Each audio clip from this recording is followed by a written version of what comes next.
Greetings, adventurers. Today's small task is that I'm going to attempt to fix this clay tobacco pipe that I accidentally broke. Real quick history about these, though. The very long tavern pipes, as we can see pictured here, you could actually rent and then use while you were at the tavern, and they would snap off the ends of them for each new user, I think is the lore there. And clay tobacco pipes like this, even earlier than the 18th century, the very small ones, they were actually essentially disposable. They were very cheap. They're still very cheap today. They're easy to make, and you would use it until it broke, and then you just toss it away, which is why so many of them wash up in the Thames. The correct solution to a problem like this is probably just to smoke it, even though it's slightly shorter now, or to throw it away and buy a new one. This one was a gift from my girlfriend's brother, and I haven't had it for very long.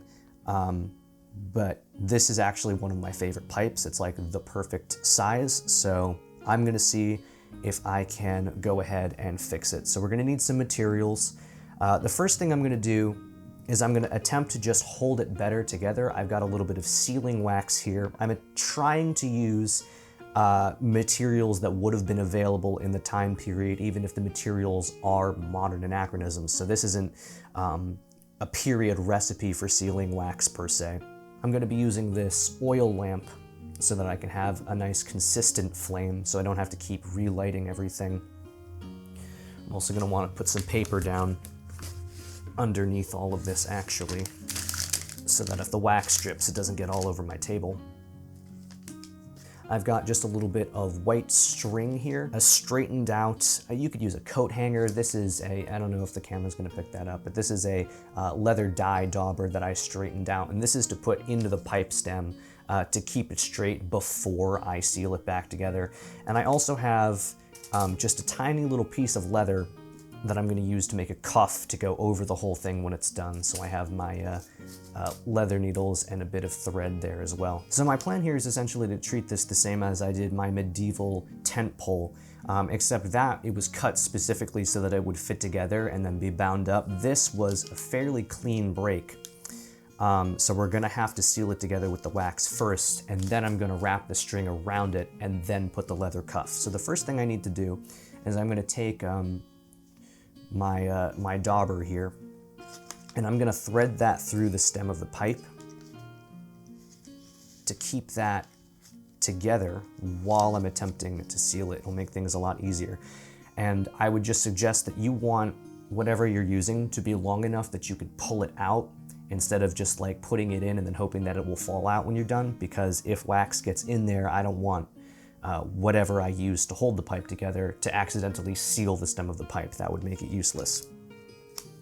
So I'm gonna go ahead and light up my lamp there and start melting this wax. Using sealing wax on a clay pipe like this is not something unheard of either.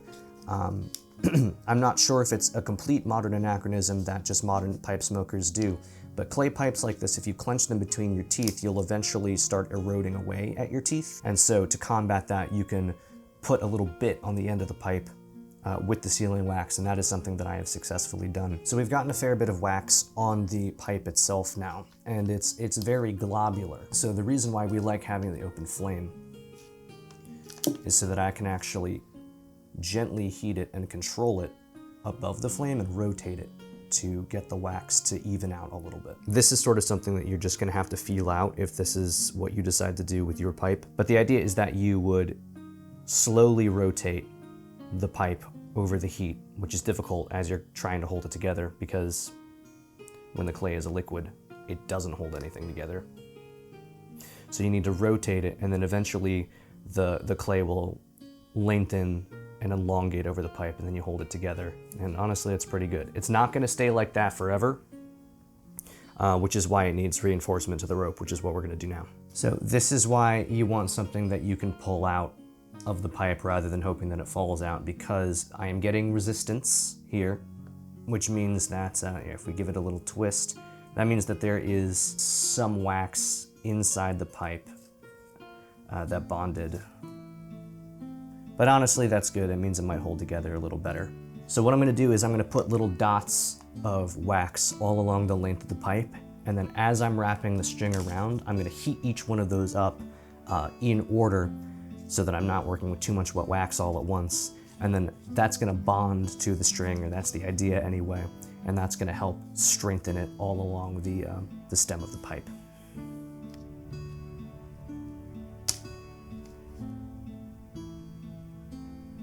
All right, so we're encountering problems. So instead of putting the leather cuff over the string, what I'm actually gonna do is go ahead and wet form it now, attach it directly to the wax, and then put the string over the cuff instead. So this is a project that I have never seen done before. I don't know if anyone has attempted to fix a broken clay pipe, and I don't know even if they have done it this way.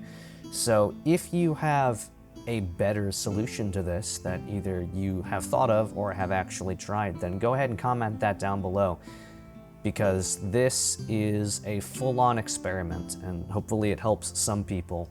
But again, I have never seen this actually done. I'm trying to be very delicate but firm, because when you're pulling on it like this, you kind of risk just snapping the pipe again.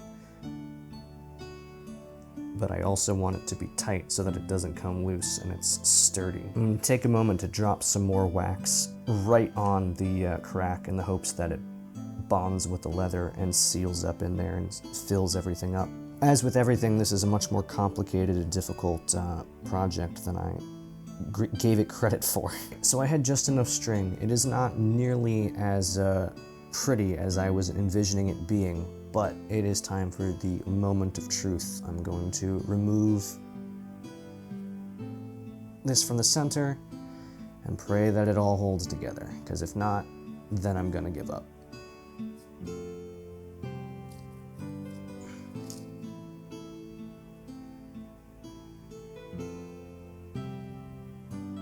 No, I'm not gonna push it, but it actually worked.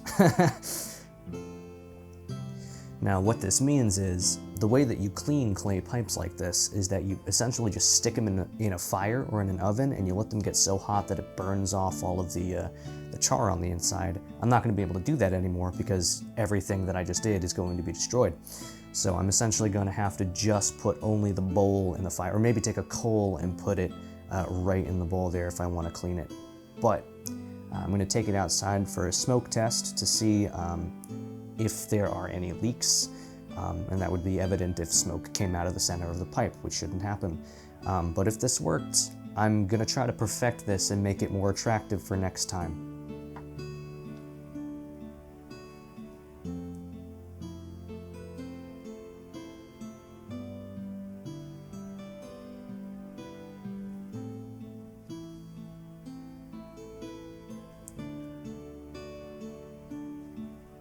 Only smoke's coming out of the bowl. I'd say that worked. So even though it doesn't look as awesome as I had envisioned, as with most projects that I embark on, they're always much better in my head, I am very pleasantly surprised with how this worked out. It works, it functions, it's fixed. I've lengthened its lifespan just a little bit more. If we're lucky, I've actually made it stronger. It's got some character to it now. Even though I'm not gonna do this every time a clay pipe breaks, I honestly think it's more trouble than it's worth. I am very pleased that I was able to give this pipe that's very special to me just a little bit more life to it.